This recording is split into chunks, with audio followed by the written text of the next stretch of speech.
আসসালামু আলাইকুম এভরিওয়ান। আপনারা সবাই ভালো আছেন? আলহামদুলিল্লাহ আমি ভালো আছি। ওয়েলকাম করছি আমার ইউটিউব চ্যানেল ও ফেসবুক পেজ থেকে। আমি আজকে আরেকটা নতুন ভিডিও নিয়ে হাজির হলাম আপনাদের সামনে।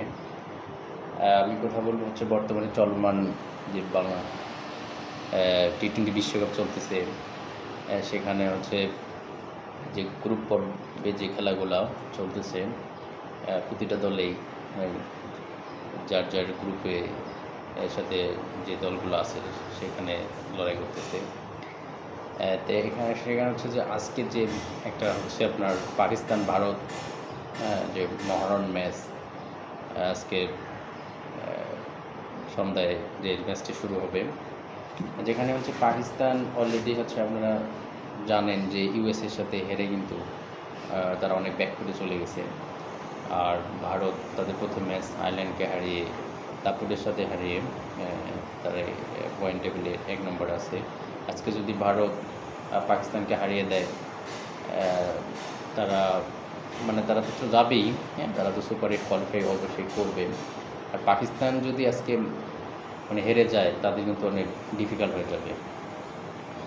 আর এই ক্ষেত্রে দেখা যায় পাকিস্তানের জন্য ম্যাচটা খুবই জেতা খুবই জরুরি।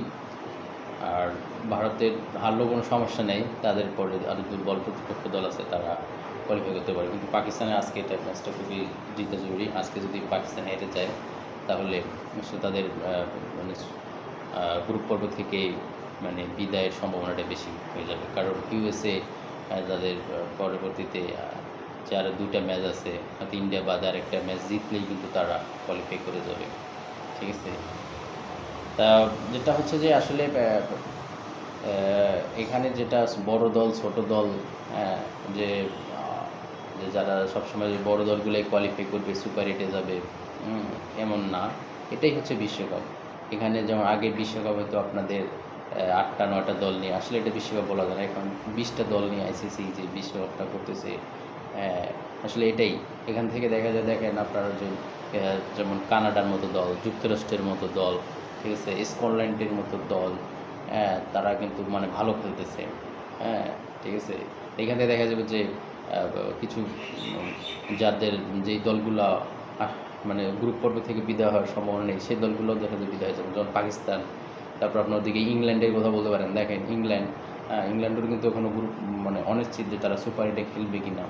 ঠিক আছে, তারা অস্ট্রেলিয়ার সাথে কিন্তু একটা হেরে গেছে বড় ব্যবধানে।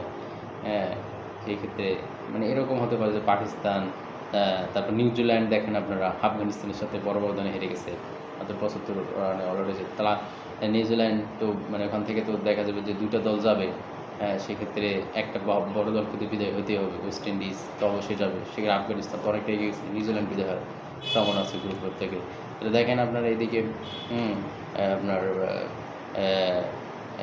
ইংল্যান্ড বিদায় হওয়ার সম্ভাবনা আছে, হ্যাঁ, নিউজিল্যান্ড, পাকিস্তান। সেক্ষেত্রে এইদিকে যদি আপনার ধরেন বাংলাদেশ যদি কোয়ালিফাই করতে পারে, ভালো, না হলে দেখা যায় বাংলাদেশও বিদায় হতে পারে, বা এখানে শ্রীলঙ্কার মতো দল বিদায় হতে পারে। ঠিক আছে, তো এই যে মনে করেন যে যেই দলগুলো আশাবাদী ছিল, যে মানুষ আশা করছিল যে এই দলগুলো কোয়ালিফাই করবে, কিন্তু আসলে এরাও কিন্তু গ্রুপ পর্ব থেকেই বিদায় হয়ে যাচ্ছে। সেক্ষেত্রে দেখা যায় কয়েকটা ছোট দল যারা ভালো পারফর্ম করে কিন্তু তারা কি সুপার 8-এ যাবে। আসলে এটাই হচ্ছে যে দল বাড়ানো মানে হচ্ছে আমাদের কম্পিটিশনটা বাড়বে। ঠিক আছে, কম্পিটিশনটা বাড়বে, এবং যে এখানে যে আসলে বলা হয় বড় দল ছোট দল, আসলে বড় দল ছোট দল ওরকম না। টি-20তে যেদিন যে যার খেলাটা ভালো খেলবে সেদিন সেই জিতে যাবে। হ্যাঁ, সেই হচ্ছে ইউএসএ দেখিয়ে দিল তারা পাকিস্তানের সাথে, যে আমরা আমাদের প্ল্যানটা এক্সিকিউশন করতে পারছি, আমরা আমাদের দলীয়ভাবে খেলতে পারছি, তারা জিতে গেছে। আচ্ছা, যেই দল যে ভালো করবে ওই দিনই সে জিতবে। ঠিক আছে, তো যা হোক, আমরা চাই আমাদের বাংলাদেশ হচ্ছে কালকে ম্যাচ আছে সাউথ আফ্রিকার সাথে, বাংলাদেশ যাতে সাউথ আফ্রিকার সাথে হারলেও সেই ভালোভাবে একটা যে কি বলি, খেলার যে একটা এমন না যে আকাশ পাতাল ব্যবধানভাবে হেরে যেতেছি। আর জিতলে তো মার্শাল্লাহ, ভালো কথা। বাংলাদেশ পরবর্তী সাউথ আফ্রিকার বাদে 2টা ম্যাচ, যে কোনো একটা ম্যাচ জিতলেও কোয়ালিফাই করতে পারবে।